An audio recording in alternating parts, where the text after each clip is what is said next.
Hello fellow humans, and today I want to talk about the 113. I think one of the most overlooked tier 10s in the game. Now, let's have a look at the stats first.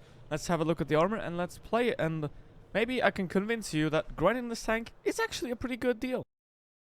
Let's start with the raw statistics of the vehicle. And as you can see immediately, it has almost 1000 DPM more than an IS-7 or an IS-4, which is mind-blowing. Now, it also has almost 1000 more than the M6-Yo with the 2-shot gun. Now, 255 penetration isn't the greatest, but it is right in the middle, which is somewhat decent. Same with the 420 alpha damage. It is not the highest, but it is right there in the middle as well. Now, the aim time and the dispersion are very strong as well. Obviously, beaten by the Chieftain by quite some margin. However, against the more traditional heavy tanks, it does hold up quite well. You only have 6 degrees of gun depression, which is equal with the IS-7 and the IS-4. Obviously, it loses massively to the American-style vehicles here or others. So that is one of the biggest downsides of the 113 is that it only has 6 degrees of gun depression. Now, 50 kilometers an hour top speed is very strong. Same with the IS-7. Now, the IS-7 is known for its, well, fast straight line speed. The 113 is faster in a straight line. So far, we have better mobility, better accuracy, and 1000 more DPM, almost, than the IS-7. And if that's not enough, you also have 30mm more premium penetration. So why does no one play this tank? Well, there is a reason for that. And that is the armor of the vehicle. While the turret is pretty much impenetrable, the hull is a slightly different story. So let's have a look at that.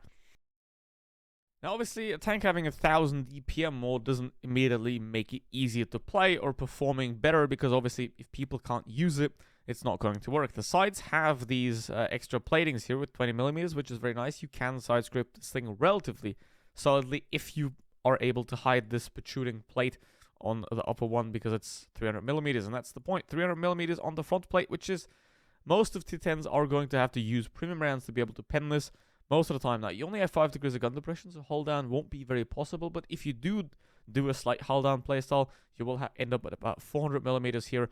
So you'll have some very, very strong armor. Low plate obviously is a weak spot like on any vehicle. It's very long, which is not great. And the sides are 90mm, so they can be penned, but they're thick enough to withstand some hits. Now, the turret is pretty much impenetrable here at 300 and 500 meters. Yeah, that'd be a bit big. But yeah, you do have cupolas on top though, which are relatively small though. But then again, you have very good power to weight ratio, which also means very good acceleration. So if you keep this tank wiggling back and forth, then hitting those cupolas is going to be very difficult. So overall, we have a very solid vehicle here that, well, isn't really looked at that much, because people always tend to just look at the IS-7 and be like, oh, Pike nose, great. But let's have a look, and let's play the 113. Obviously, before we do that, don't forget to like and subscribe if you enjoy the video, and if you don't, give it a dislike, and also comment, what do you think about the 113? Do you have it? Do you not have it? What do you think about it? So here we go with the 113. Now, obviously, turning with this thing is a problem at only 20 degrees. It turns like a boat, which is not great. That is one of the bigger downs of this vehicle as well, that it doesn't really turn that well. 7.3 seconds. Reload. 420 alpha damage is absolutely massive though. And well, that is not great. Progetto is going to die here. Yep, he's kind of got himself into some very tricky waters, which is not nice. And then the STB is doing something, but yeah, that's how it goes. They have 3 mediums, we have 2. That probably wasn't the best of options that it could have done there. But we do sort of control the hill up here, except for that guy just... Oh, yeah, 140 is AFK. That's cool. Now, 3,400 DPM is an insane amount for a relatively well-armored T10 heavy tank. So, it is strong. It's very strong. However, the problem obviously with this vehicle, it is no IS-7, so you have to wiggle it, or even the diamond shape, we do with the Tiger, where the track wheel should point at the enemy rather than the front. Then again, you can get penned in the track wheel by that way of angling. However, obviously, you will be able to reduce your patch of contact massively, so I do recommend angling the vehicle like that. Now, I have to do that. And I don't have a team here at all, but already up to 2,000 damage, which is very solid. I think can definitely be doable. Now, obviously, there has just been nothing going on here. They just completely fell apart, and there is nothing you can do about this. And this does happen. This is relatively normal. And a vehicle is also good if it's able to fight even though it doesn't have a team. And that's the case here. I have no backup, no support, nothing. I might as well play 1 versus 7, and the end result would be somewhat similar. So let's back off here. I still have 1,000 hit points left. The E5 is going to shoot me though, so that's going to bring me down to 200, and then the Sheridan is going to drop onto my face and kill me. But I did 3,300 damage in just 2 minutes, which is the power of this vehicle. Even though you have a team like this, you can still do well. Now here we go into the second one with the 113, and obviously what you can do with the excellent straight line speed is get into positions that are very advantageous early. Like for example the middle. You can spot who's going across. That is going to help your team figure out where the enemy team is, if they even care. So that is also very nice to do. Okay, now it is a Russian style tank, so it is relatively blind. Just like all the Russian heavies, they're pretty much blind in terms of view range. So that is something that you definitely have to watch out for if you want to do something like this, but it is going to work out just well enough. And if you don't peak like that 60 TP is peaking, then you will be all just fine with this vehicle. So there we go. Now E50M's up there. That is not great. The mediums are doing a great job of pushing their flank.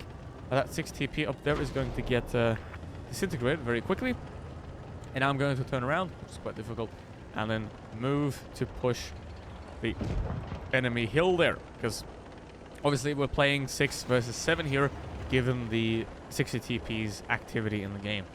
Now obviously the problem is that there is a 183 and the 121 up here. 121 has also very high DPM, has to be definitely watched out for, and a nice 4 that is lingering up here too. Now obviously I have 1,000 more DPM than him, so in a straight brawl he has no chance whatsoever. Now again, I also have the heat rounds, which gonna go straight through his front plate. Obviously if he were level with me rather than head, then he does not have any chance whatsoever to win this fight, which is great. Now obviously if I don't know how to aim, he is gonna have a chance that he is gonna probably get a couple of good shots off, but at that point you have to compensate for the lack of 1,000 DPM, and that's simply most of the time not going to happen. So in a straight brawl 1v1 against another heavy tank, this vehicle is going to be very strong because of that absolutely overwhelming DPM that it does possess. Now, there are 3 of them left. A50M is going up the hill, which is actually a pretty good idea for him to do. Now, what I'm going to do here is somewhat suboptimal. I'm going to push down here and also use this ridge here to get up. Now, 5 degrees of gun depression, that is not going to be great. However, the reason I'm doing this is because I can still get shots on this 268 if he stays in the forward position and then fall back again. Obviously, excellent straight line speed, which means also goes for reverse, which means you can get into positions and get out of positions relatively quickly, especially if they are accessible while going in a straight line. Now, obviously, Super Conqueror, 10 degrees gun depression, got no chance there. And do have more DPM though, but in the end, you need to also retain the advantage in the fight, not just the advantage in the DPM. So we're going to back off here, go back, and probably going to die here as well. At one point, the 268 might dive onto the... Nope, never mind. He tried, but didn't work out. Now what I'm going to do is I'm going to try to hide behind the 183, so the Super Conqueror shoots the 183, and not me, because I don't like 183s. He did not pen, which is great, and now the 183 is going to have a shot, so I'll be able to peek out with him, sort of, and just have him massively low roll, and I get 4k damage. There we go. That's the 113. It is a beautiful vehicle, and if you are somewhat skilled at the game and you're decent at the game, and you don't want to have the relatively bland IS-7, which is a good tank, but it is bland, you can go for the 113 because, while it might not be easier, it is certainly a lot more top-end performance available.